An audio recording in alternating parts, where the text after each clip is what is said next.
నమస్తే బాబాయ్, మీ పేరు? నా పేరు బ్రహ్మయ్య.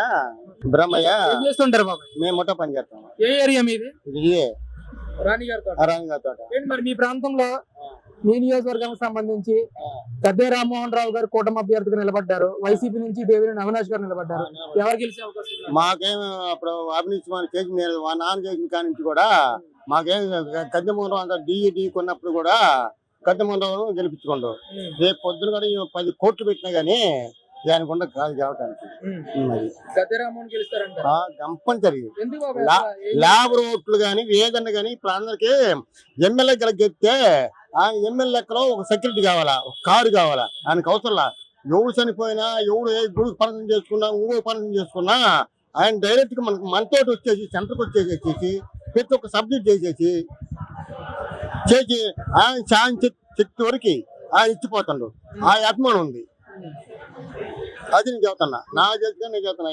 అంతే తప్ప నేను మాట్లాడను. ఇంకా అది అసలు 10 సంవత్సరాల నుంచి ఎమ్మెల్యే ఆయన ఈ ప్రాంతాన్ని ఏ విధంగా అభివృద్ధి చేశారు? ఎలాంటి అభివృద్ధి చేశారు? అభివృద్ధి అంటే ఎంతవరకు చేసుకొచ్చాడు ఆయన. ఇప్పుడు ఇక్కడ చేసింది ఏం లేదు. ఇప్పుడు డ్రైనేజ్ ఉంది. ఇప్పుడు కార్పొరేట్ గెలిచాడు. 2 మాటలు పైప్ వేసాడు. ఏమైనా ఉపయోగందా? తనలో పైప్ పొంగిపోతున్నాయి. డబ్బులు కాంట్రాక్ట్ రూపాయలు చేశాడు. అది చేసిన మాట్లాడుతుండ్రు. ఏమైనా పని చేసినరా? అయినా అంటున్నాయి చేయలుగా. ఏంటి మీ ప్రాంతంలో ఎలాంటి సమస్యలు ఉన్నాయి ఈ రోజు? అసలు ఏం సమస్యలు ఉన్నాయి? సమస్యలు కాదు నేను అంటున్నా. సమస్యలు అనేది కాదు నేను చదువుతున్నా. వాళ్ళు చేసిన దానికి కట్టమూరం గురించి అభివృద్ధి వరకు అడిగింది కాబట్టి నేను చదువుతున్నా. అది ఆయన అంత డి కొనేటప్పుడే ఆయన ఒక్క చేసుకుంటావు.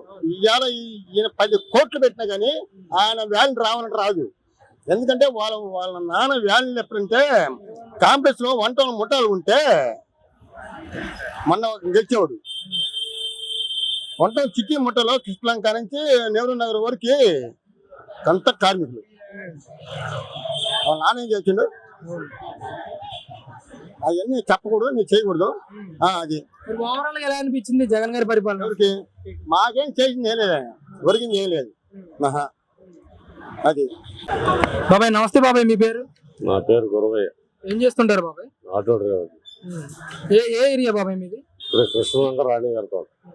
ఏంటి మరి మీ ప్రాంతంలో ఈసారి మీ నియోజకవర్గానికి సంబంధించి గద్దె రామ్మోహన్ రావు గారు కూటమి అభ్యర్థిగా పాల్గొంటూ ఉన్నారు, వైసీపీ నుంచి దేవినేని అవినాష్ గారు వస్తా ఉన్నారు. ఎలా ఉంటుందంటారు పోటీ సార్? గద్దె రామ్మోహన్ రావు అంటే దేవుడు లాంటి మనిషి నాన్న. ఆయన ఎవరింటికైనా ఎవరన్నా చనిపోయినా ఎవరు ఇదైనా వస్తాడు, పలకరించి వెళ్తాడు. ఈ దేవినేని అవినాష్ అన్న వ్యక్తి ఏంటంటే ఇప్పుడు ఎలక్షన్ కోసం వస్తున్నాడు.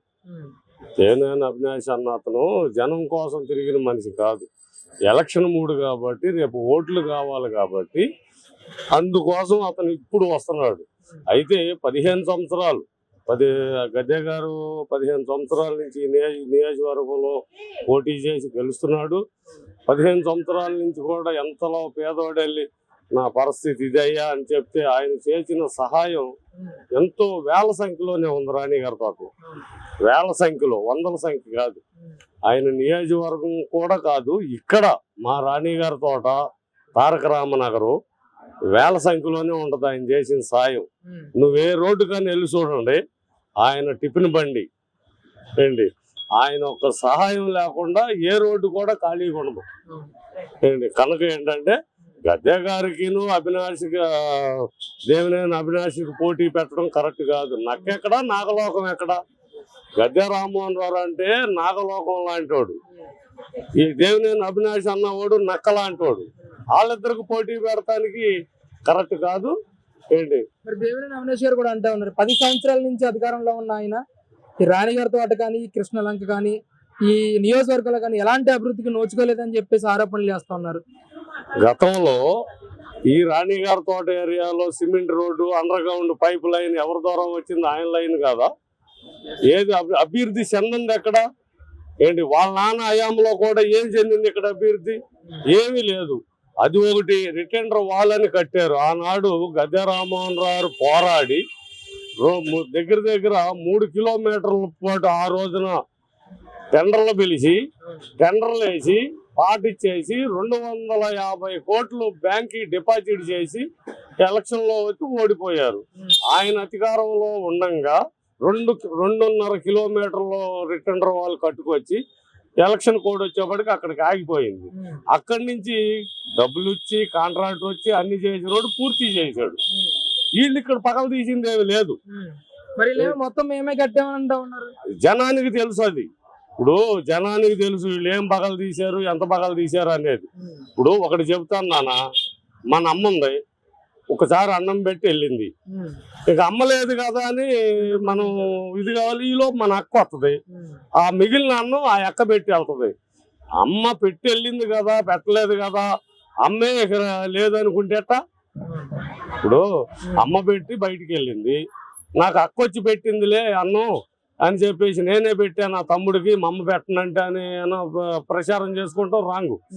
అది ఇదేంటంటే వీళ్ళదంతా చీకటి రాజకీయం, రౌడీ రాజకీయంతో ఈ రకంగా వాళ్ళు ప్రలోభాలు పడిగి ఈ ఏంటి డెవలప్మెంట్.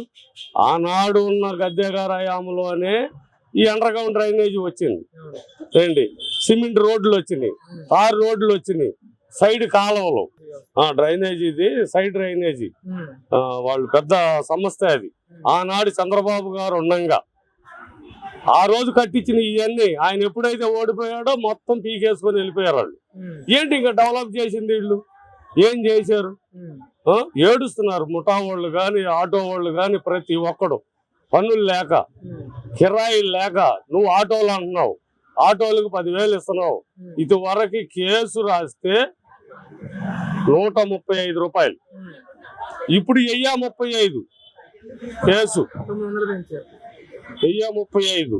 నువ్వు 10 కేసులు రాస్తే ఎంత అవుతుంది? ఊళ్ళో నెల ఒక సంవత్సరంలో 10 కేసులు వేసుకో, ఎంత అవుతుంది? 12,000 చిల్లర అవుతుంది 10 కేసులకి. సంవత్సరం మీద నువ్వు 30-40 కేసులు రాస్తున్నావు.